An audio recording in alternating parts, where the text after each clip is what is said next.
اسماعیل شبلی یه داستان کوتاه داره به نام یه بوس کوچولو.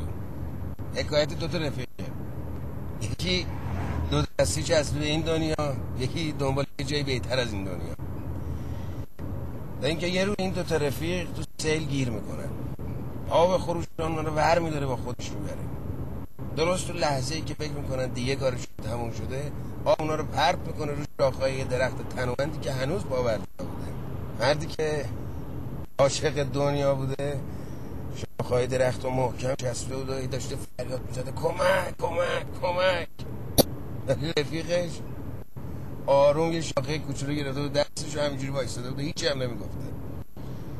مرد هراسان میپرسه مگه تو نمیترسی؟ رفیقش میخنده و میگه اون که ما رو انداخت اینجا میتونست ما رو در آب غرق کنه.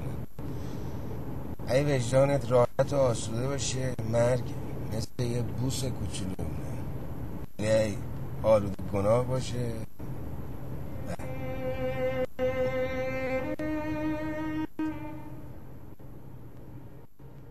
خودش هم همینطوری مون.